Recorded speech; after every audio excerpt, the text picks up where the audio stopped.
Good morning. This is Los Angeles Prepper again, and today I just watched. I'm gonna give a quick shout out. I'm gonna give a few shout outs to one of our fellow preppers here, Prepper Nurse One, all one word. He has. Oh, sorry. Trying to get to his channel, and that did not work.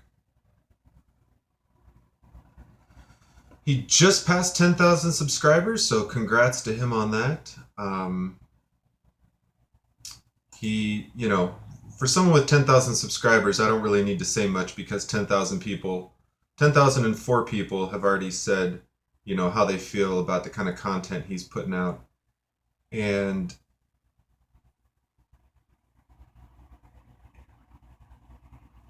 yeah, your budget, no free, I mean, he just tons of great content.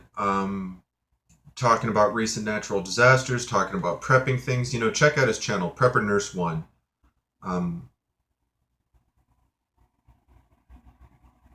Yeah, tons and tons of stuff. So, today I'm going to talk about Puerto Rico. As many of you know, Puerto Rico was hit by, I want to say Hurricane Maria, but I don't think that's right.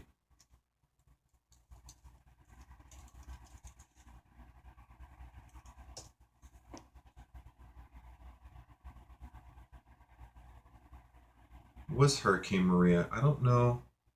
Wow, we're already, yeah, I guess we're at Nate now, so it was Maria. I thought, man, we've been going through these letters pretty fast here, but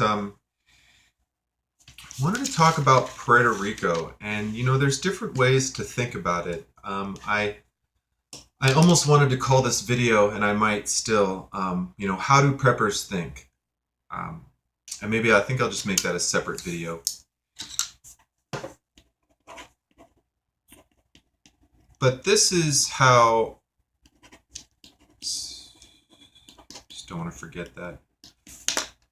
This is the stuff that I think about when I think about Puerto Rico. Of course, the first thought is, hoping that everyone down there, makes it through it safe, with minimal loss of life and injury. But beyond just the empathy for my fellow human beings, my first thought is power.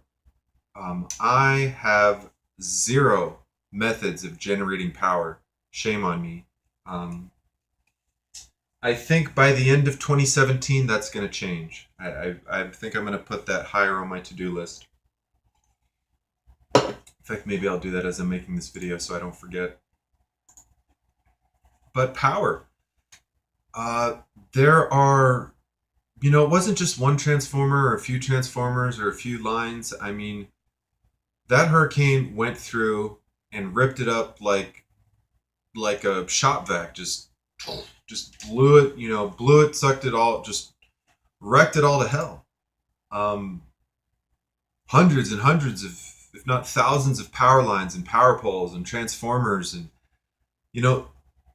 people refer to the electrical system as a grid. And even though there's multiple paths from A to B in a grid, the other thing about a grid is that you have all these nodes. So if you have 20 or 30 nodes or joints in the electrical circuit, whatever it may be, a substation, a transformer, just even splitting lines, splitting off power or whatever, you have to fix each one of those little nodes before the power gets from A to B. So, of course, that's what they're doing and that's what they're going to work on. But, estimates are weeks and months for when the power's, basically months for everyone. And months without power,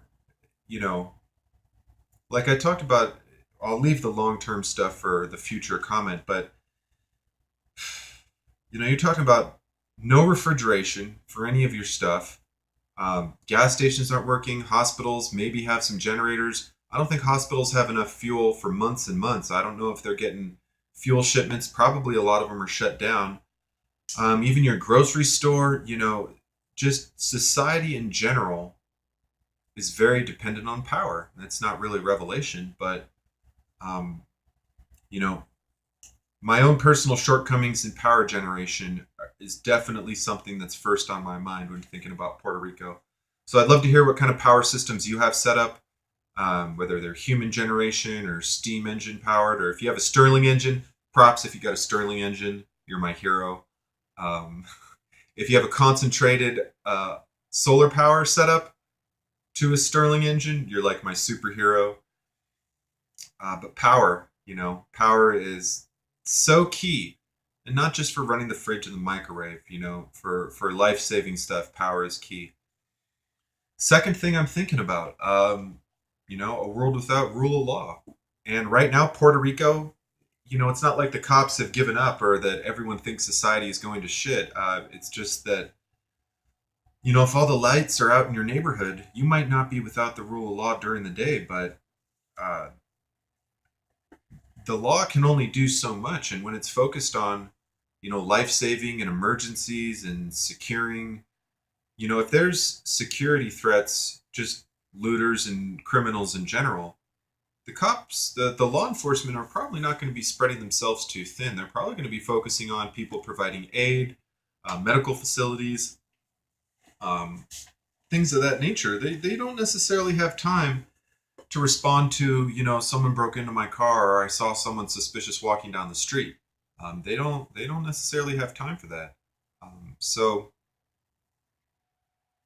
do you have your personal security? Do you have your self defense set up? Um, my personal feelings on it sort of lean towards firearms initially, but definitely self-defense weapons. Other subscribers have talked about non-ammunition things like bows and such, and I'm certainly not opposed to that. But without the rule of law, things get a little bit crazy sometimes. Even if it's only temporary, a few weeks, a few months.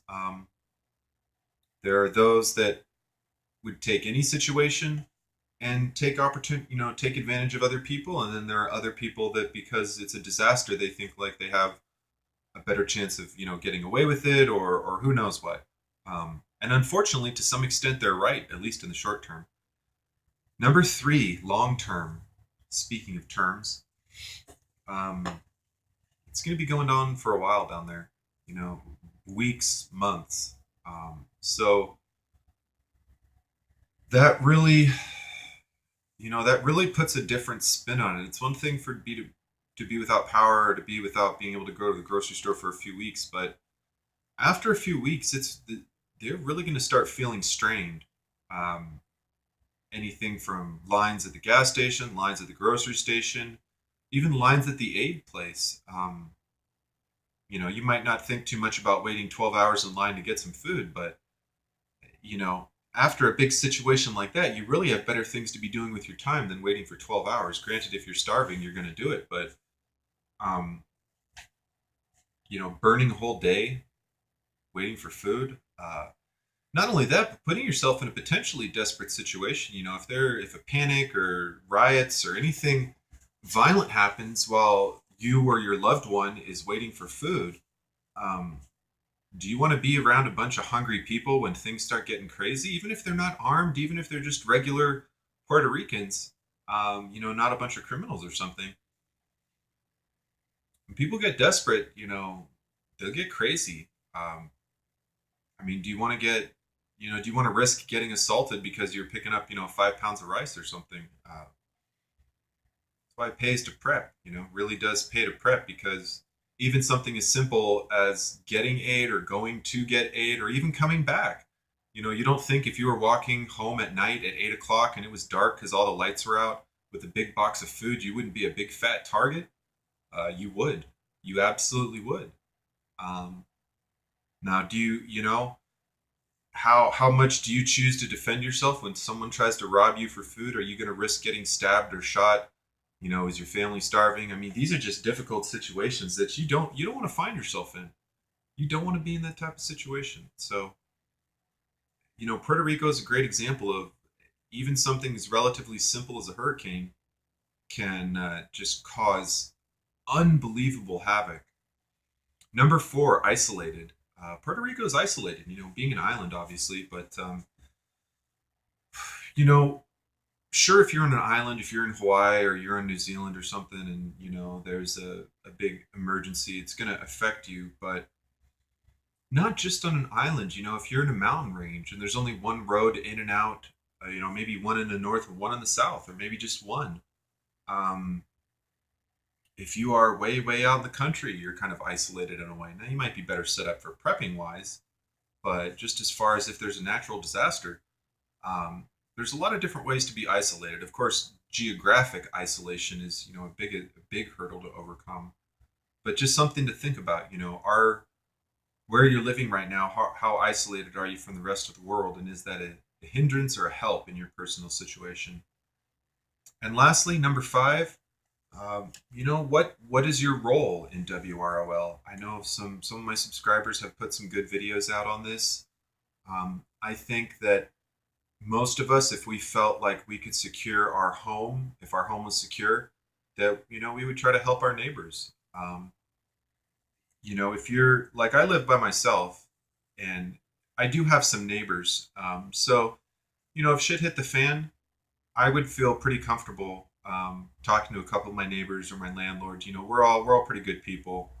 We all have our quirks, but I, whether or not I would trust my neighbors with my life, that's one thing. But would I trust them to keep an eye on my place during the day? Yeah, probably.